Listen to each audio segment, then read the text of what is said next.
All right, Kildare footballer Daniel Flynn is with us in studio. That sounds good, Kildare footballer, I have to say, as a Kildare supporter.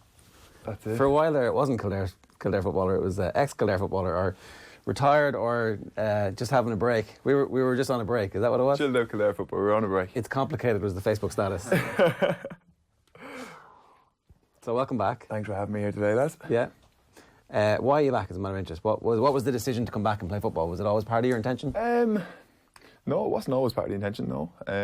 Come say the end of 2018, I just kind of wanted a break. I was kind of probably falling out of love with the game a small bit, and just needed a break from it. So kind of as 2019 went on, I went back playing with the club. As 2019 went back on, I just started to enjoy it more and more. Started to really enjoy playing. I just wanted to come back in, like so.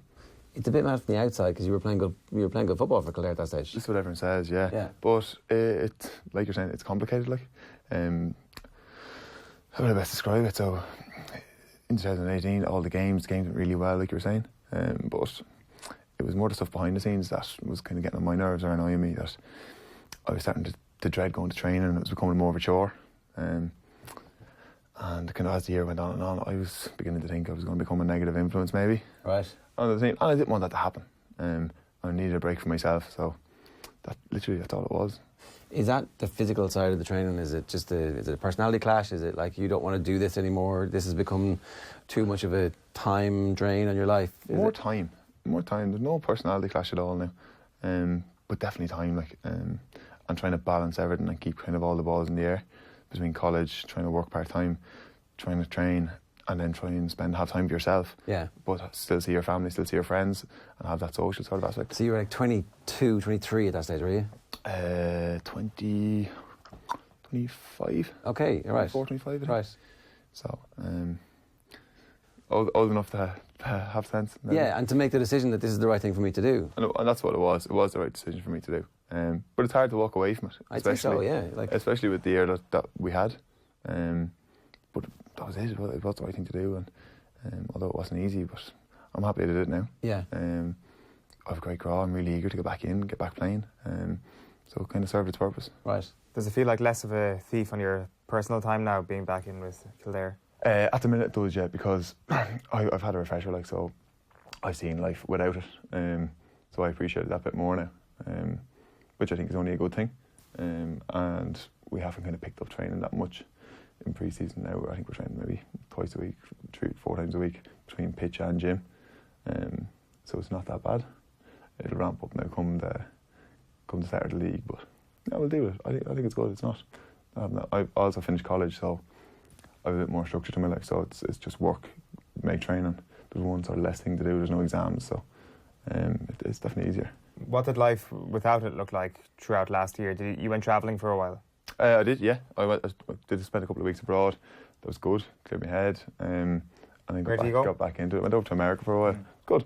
And then got back into it, studying, and then back playing with the club. And just to chill out, just took some time for myself, which I think was really important. Like, yeah.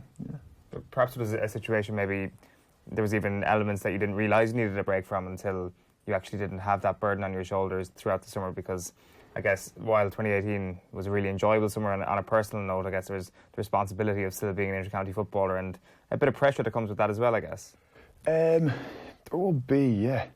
The pressure kind of went unknown to myself. Like, I wouldn't pay too much heed to expectations or to people sort of outside my circle, that friends and family and teammates. But I don't know whether I'd put it down to a burden, but there's definitely playing with Kildare and being an inter-county footballer, there is a responsibility that comes with it. And I know that more now. I wouldn't have kind of appreciated or cared before, not cared about the responsibility, but I was chatting earlier on to lads, and they were saying that people will be talking and saying, why isn't he playing? Or, what's wrong? He must have had a falling out with the team or something like that, but it was nothing like that. But I'm just more aware that stuff does kind of have an impact on other players as well within the team. So, yeah.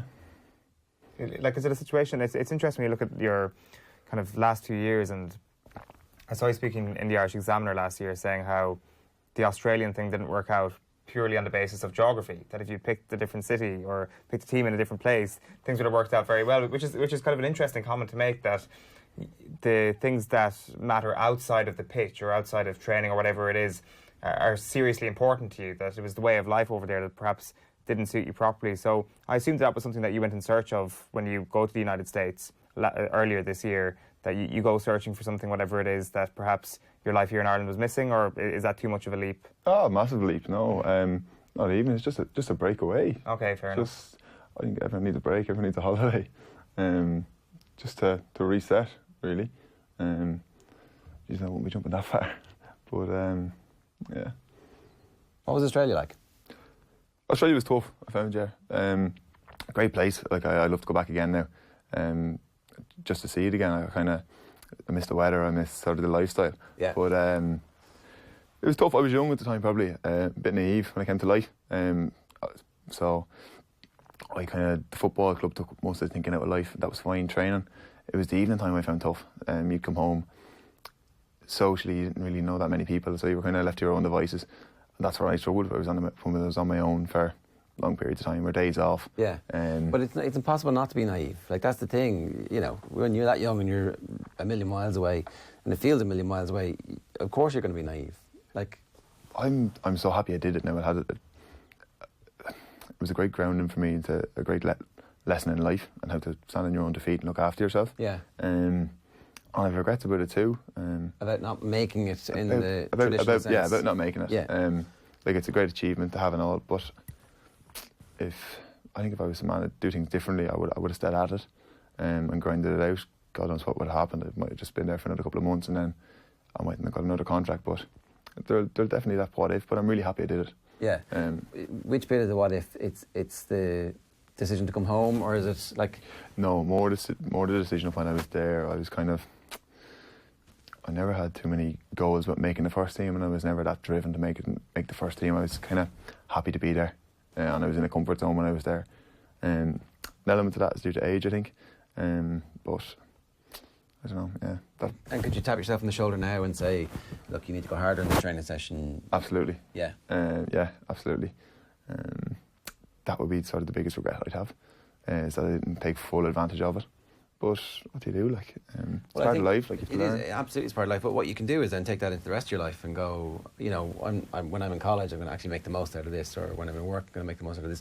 I'm not saying you're walking around like, you know, pumping people in there and dropping the motivational speeches on them, but you can take it into your everyday life. There are life lessons to be learned from having travelled. Oh, there is. I think travelling is great. Though it broadens your horizons, but you get to see different things, you get experience different cultures, and it does it. You learn an awful lot from going away. Like, can you bring that back to the Kildare setup now that you've had that break? The professional in Australia. That notion now that, like, I'm going to go for this. I'm here. I'm back twice. This is my second time to be part of this Kildare panel, and that actually every training session is going to matter, and that you're not just doing it for no reason now. Yeah, well, I want to be there now, so and I'm looking forward to going to train. I think that has a massive impact on it. I think it comes down to life though as well, and outside of it, and time. When you're happy in your life and you're happy, you're not under pressure. It translates into playing good football. It translates into wanting to be there, and you can sense that off lads, I think. So at the minute, I'm mad to get over to Newbridge in the evening. I'm happy to be there. So I think that translates onto the pitch. Like, yeah, I wanted to ask you a couple of questions about scoring goals. We've had Michael Quinn living in here, and he talks about that moment where you're through one-on-one and you know exactly what you're going to do, and you're fairly confident it's going to be successful. What's your thought process when you're through like that? The complete opposite of Mike and Quinlivan's, anyway, I can tell you that. It's when I start to think about it and what I want to do, I'll mess it up 9 times out of 10. I find I'm better when I don't think. So kind of any goals I've scored, it's all instinct. So it's hard to explain. So you just get it and you kind of know what to do. I don't think about it logically. See, that would make sense if it's like a striker. Like, I don't know if you saw Tommy Abrams' goal the other night. He's literally just standing in the 6-yard box and it's a tap in for him, right? But sometimes you're getting the ball and there's like 5 lads in front of you and you're out in the sideline and you're like, no one in the world thinks there's a goal on except you. But even I don't know there's a goal on. You just take lads on and these things sort of fall into place, I think. In the middle of a run when you decide the goal's on? Probably when you look up and you kind of see that there's close enough. I don't know. I can't really talk you through it. It's all instinct for me. So whenever there's half a chance for a goal, I'll more often than not try and go for one. Yeah. But yeah, anyway, once you're kind of within 20 yards of goal, I think there's a goal on. So irrespective of how many men there are in between. I know, not stupidly. Yeah, not stupidly. Like, it's hard to explain, but if there's a little bit of a gap. If you have a gap, yeah, you can squeeze the ball through it, yeah. And look, it doesn't work out all the time, but if I was to start thinking about it, it'll take me too long and I'd end up fluffing it. Can you practice that? I've tried. I'm trying. So even in training, you'd be saying to the goalies, "Look, should I be going this side? Should I be going that side?" You'd be taking on defenders, asking them which is the hardest thing for you. So we trained last night, for example, and David Hyland was back and back, and we had a 5-minute chat afterwards about, look, what's the hardest thing for you as a defender there? Like, do I cut, take you on? Do I try to go around you? Do I just tap the ball over the bar? So from that point, you can kind of learn from it. But I think it's more games, more minutes. The more time you're in that situation, the more comfortable you become. I think that's probably the only way you can do it. I wanted to ask you as well, what's a Jack O'Connor setup like? How different is it to any other setup you've been in before? It's probably too early to say. It's good, it's fresh. So it's a whole new management team, so everyone's really eager. The rug has kind of been pulled from underneath everyone. There's no one comfortable in there, which is really good. We have a panel of maybe 50 lads, so that'll be kind of whittled down, I think, before the league. And it'll really ramp up then, so I'll have a better idea. But at the minute, it's good. It's the same as all pre-seasons. Like, we're training hard. We're in the gym. We're on the pitch. We're running. Probably more football. Probably for us than before, I would say. More 15 on 15 games. You can do that because of the numbers and there's not too many injured. Yeah, more football. Do you think Jack possibly has a similar thing to yourself, where he's enjoyed being away for a while and then has actually come back to an inter-county setup? It seems that he loved being involved with a club in Kildare for a while. It kind of took the pressure off him for a bit, and I think perhaps after the stress that he finished up with in Kerry, he's kind of pressed the reset button and ready to get back in there. Do you know what? I haven't actually sat down with him that much to chat to him. He's kind of sitting in the background, taking it all in at the minute. I know he's involved with the 20s there, with the Kerry 20s for a while. He's been involved in Moorfield for a while, so I would have seen him there, and he's had a big input.